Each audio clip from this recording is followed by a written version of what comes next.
हुँ, जी। तो देखिए, पहली बात तो ये कि वेदांता ग्रुप के सारे स्टॉक्स हुँ, आप ट्रेड करने के हिसाब से बाय कर रहे हो, आप मार खा जाएँगे। हुँ, क्योंकि बहुत ही हाई बीटा काउंटर्स है। जिस दिन आपने और हर्षी ने एक शो किया था, विपुल जी 2 हफ्ते पहले बात है आई थिंक, और ये बात मैंने 3 बार अपडेट किया था। मतलब जानबूझकर के मैंने उस चीज़ का एम्फसाइज़ किया था कि ट्रेड मत करना, ये इन्वेस्टमेंट है कम से कम 6 महीने से साल भर की। तो उस व्यू को अगर आपने सुना है, समझा है, नहीं सुना है तो प्लीज़ फिर से रिपीट कर रही हूँ, आप इस ग्रुप के कोई भी स्टॉक उठा लो। एसटीएल तो अभी काफ़ी महँगा हो गया है, बट आप फिर भी आप कोई भी ग्रुप के स्टॉक्स उठा लीजिए। इस ग्रुप में से कोई भी कंपनीज़ को सभी ऐसे हैं कि आज खरीदोगे तो 6 महीने पीछे मुड़ के देखना नहीं। प्लस कोई भी काउंटर, मैंने ये भी बोला था कि जिस दिन आप खरीदोगे उस दिन ये मान के चलो कि 20 से 30% आपके अगले 2-3 दिन में ही टूट जाए। तो ये इसलिए क्योंकि हर एक स्टॉक का एक नेचर है। जब आप उसका 50% प्रॉफिट 10 दिन में, 5 दिन में ले रहे हो, तो उसकी जो वोलेटिलिटी है, उसका इनहेरिटेड जो वोलेटिलिटी उसके साथ आ रही है, उसका क्या?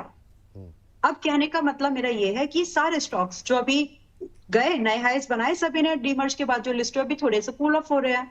तो जो स्विंग ट्रेड करते हैं लोग, वो वोलेटिलिटी इस वजह से भी आती है। एक पोर्टफोलियो मैनेजर अगर अपने स्टॉक को पोर्टफोलियो में कोई ऐड कर रहा है, तो उसको अगर 25% मिल गया ना, he is like on heaven, क्योंकि बढ़िया मूवमेंट मिला है। हुँ, पोर्टफोलियो मैनेज मतलब कहने का मतलब मेरा ये है। जी, अब आज की डेट में जो गिरावट आ रही है, चाहे वो वेदांता स्टील है, खरीदने लायक है। हुँ, वेदांता ऑयल एंड गैस खरीदने लायक है। और बाकी अब वेदांता एल्यूमीनियम, वो तो बिल्कुल ही खरीदने लायक है, आई मस्ट से। हुँ, तो ये सारे काउंटर्स, पावर वाला, ये सारे काउंटर्स ऐसे आज खरीदो, हुँ, उतना खरीदो कि 20% टूटने, आज के भाव से बोल रही हूँ, उतना खरीदो कि 20% टूटने से आपको मैनेज हो जाए आपका रिस्क, और 6 महीने छोड़ दो and hmm. See the movement. आप तो ज़रा बताएँ रिस्क टारगेट्स मैनेज करना। इनमें टारगेट्स क्या रखे हैं? क्योंकि ज़्यादातर लोगों की के सवाल वही हैं, कुछ लोगों को मिल गया वेदांता के साथ, तो किस प्राइस पे निकलें? एक तो ये सवाल है वेदांता पावर ठीक है। से, वेदांता स्टील से। कुछ लोग हैं जो खरीदना चाह रहे हैं कि भाई टूट गया, आप क्या एंट्री ले लें? दोनों लोगों के लिए मैं चाहूँगा जी, संक्षिप्त टिप्पणी। जी। देखिए, पहले हम वीएमएल की बात करेंगे, which is very good at current price. हुँ, मतलब वो लिस्टिंग से नीचे है, यहाँ डिस्काउंट है, बाकी में प्रीमियम है। हुँ, लिस्टिंग वाले मर्जर की प्राइस की बात कर रही हूँ, so this is a definitely yes. आप इसको करंट प्राइस के आसपास खरीद सकते हो, व्हिच इज 471। एक ही टारगेट अगर आपको मैं देना चाहूँ तो मैं 550 का दूंगी, वो भी 6 महीने के दायरे पर। हालांकि मजबूती उससे आगे भी एक्सटेंड होगी विपुल जी। एक बार बस ये है कि एक बार एयर बलून होता है ना, एक बार जल गया तो ऊपर तक उड़ता है। तो फिलहाल है, वो जगह है इसमें। जी। Hot air balloon. तो हाँ, फिलहाल के लिए किसमें बताया आपने? वीएएमएल, वेदांता एल्यूमीनियम। एल्यूमीनियम में, हाँ, ठीक है। जी।